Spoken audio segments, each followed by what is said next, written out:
Boom, boom, boom, boom, boom, boom, boom, boom, boom. Now tell me what you gonna do when it ain't nowhere to run. When judgment comes for you. When judgment comes for you.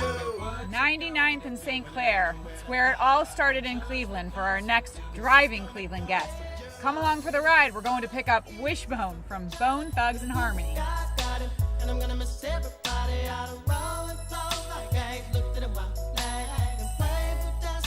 How'd you all get your names? Your individual nicknames? It's crazy. To be Lazy and Wish and... It doesn't really pertain to either person at all. It's just, we just sat back one day and said, because actually I was going to be Busy, and Busy was going to be Wish, but I kind of liked the Wish better because it was different, and I kind of, I don't know. And we just kind of came up with them, really. Just it didn't really, no mean, really. It just came up with them. Here you are, young guys. Look, what kind of music were you listening to at the time? What did you identify with? Everything. Like I said, we just, anything from Motown, Michael Jackson, that era, Beastie Boys, Run DMC, of course, NWA, Ghetto Boys, all that kind of stuff. Yeah. So, talk about how Eazy came into your life.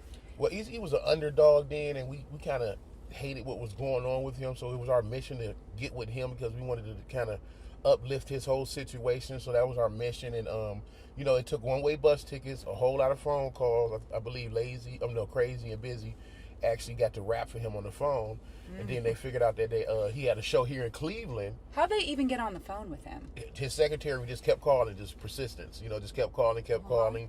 It was annoying or whatever, but it paid off because same guy kept calling, or did you just switch it around? One of the other members or whatever just kept calling, and the secretary goes by Keisha Anderson.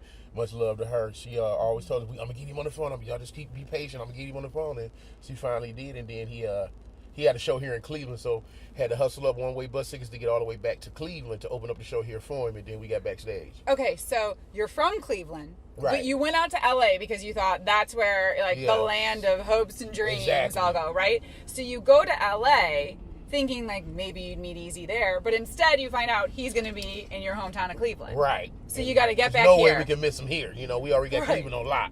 You get on a bus, you get back to Cleveland to, in essence, stalk Eazy-E. Yeah, right?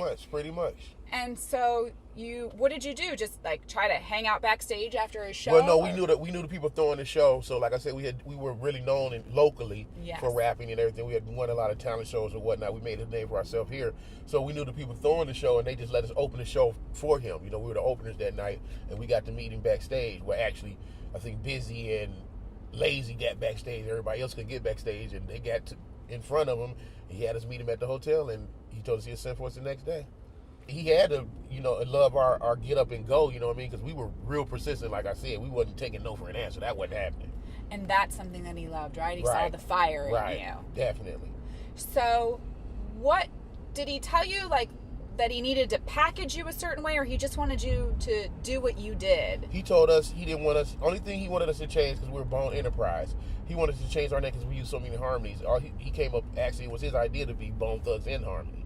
That's the only thing he did, but he, because we wanted, actually, when the beef was going on with him and, Death Row Records, whatever, he's like, let us, get into it, we'd kill it, he's like, no, you guys are special, just trust me, you just stay in your own lane, it's going to be real, you guys are going to be big, just trust me, I don't want you to, in none of this beef, don't pay no attention to it, if they say something to you guys, just leave it alone, and that's what we did. He said he didn't want us to do nothing but focus on doing music.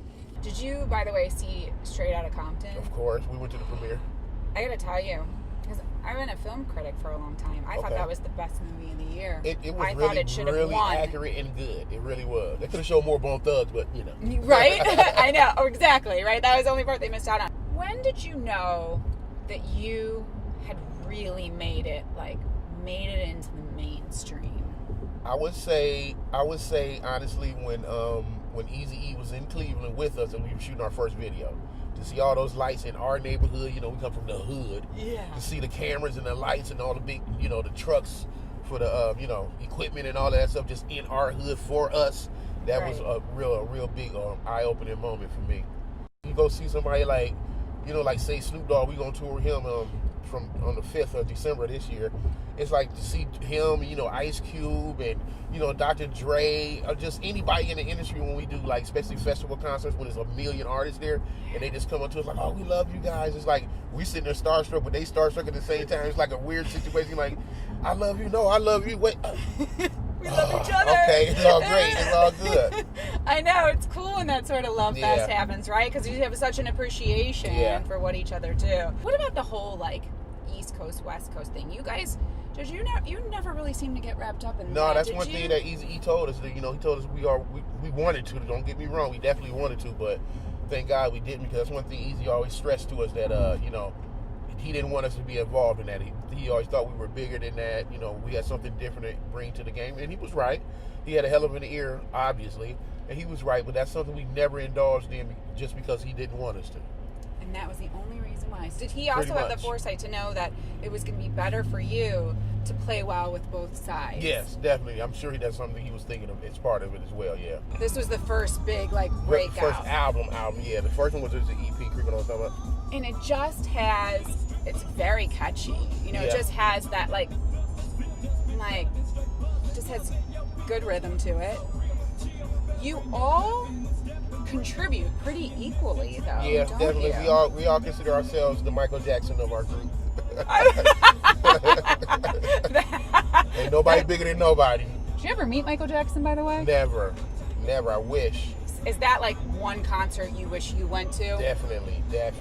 Him and Prince were like my all-time favorites. God, what about Prince? Did you ever cross? I went to my first concert ever. Like my Uncle Charles that I speak on the song Crossroads. My first concert ever was when he took me to, and it was at the front row, Cleveland front row, and I was going to see Prince. My first concert ever. Amazing. Yeah, it was great. The way that he moved around on stage and played the guitar. Yeah, you know, he's a little explicit, so he came up with the silhouette with the brass bed and all of that. I'm like, oh my God, is he naked?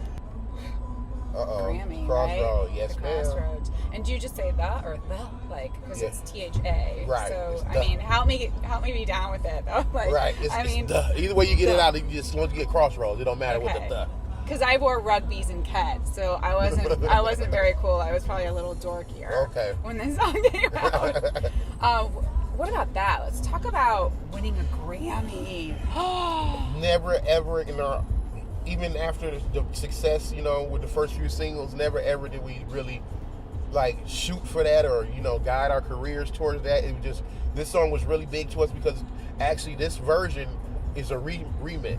We had another version to this one, but during our time, after we made it or whatever, a lot of people were dying from our neighborhood, from our family. So we went in and redid the song, you know, for Easy especially too, and you know, it just came straight from the heart, and it just took off like that. I guess everybody, you know, feels death and everybody experiences. So it's a song that'll be there forever. Thank God. Good looking out, y'all. This song, I'm telling you, I think this is one that was just played in all the parking lots of high school kids. Right. This song though, that's crazy because it's talking about death and, you know. I know, but that's the thing that people love too. It was so real. Okay, this.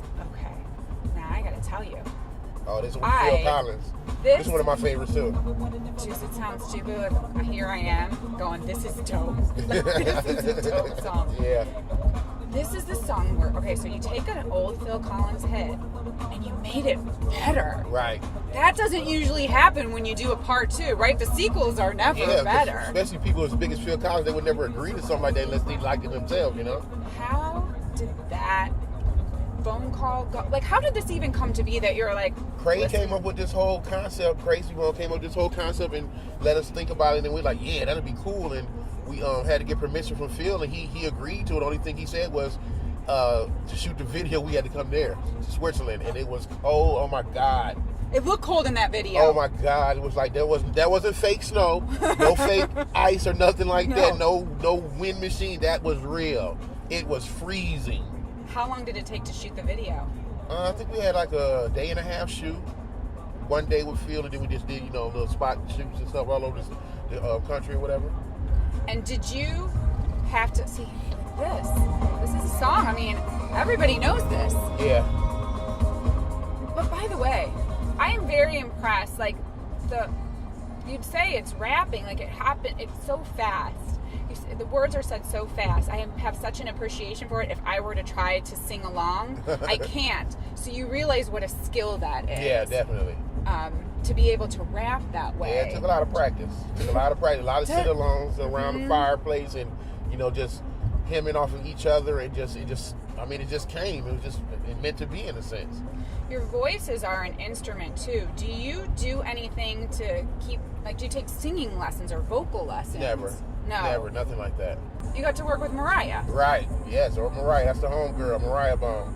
Surprise you when you get a call from Mariah, or no? She loves rap, right? Yeah. She actually's known for quoting, saying some of her inspiration came from some of our music. That's really big. Who would ever think that from us dudes from Cleveland, Ohio, East 99? You know what I'm saying? Getting somebody that big to say something like that about us. Yeah, which is really cool. And you did videos with her too, which were great. I think it was. Oh, okay. Yeah, so there's one of them. This one? Yeah, I thought this that's is a one with Bow Wow too, I think. Yeah. Yeah.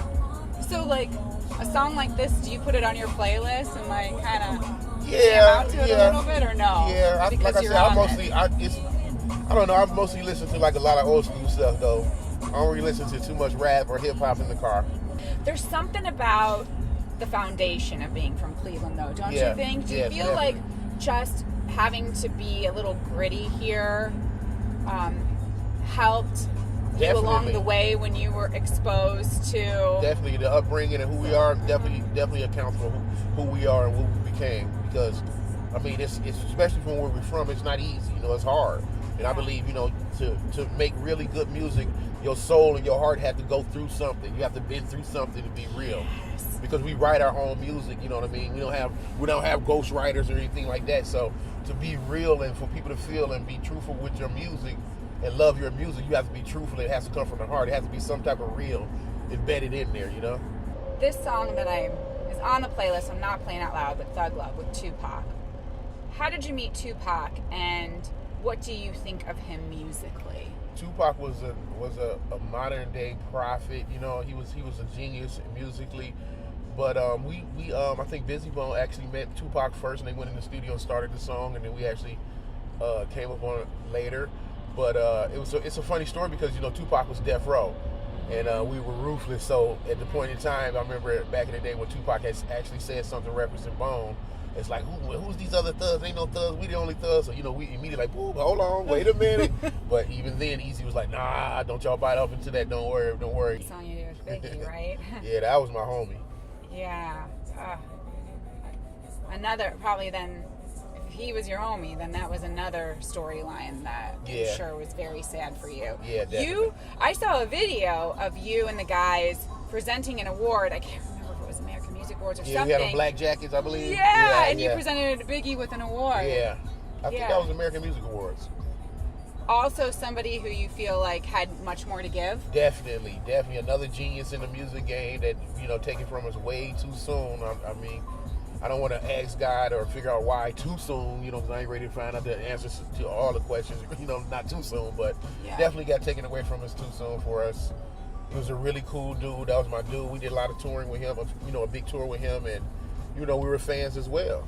You're such pioneers in hip-hop and, really originals with what you did. How do you feel about hip-hop today? Do you like what you're hearing?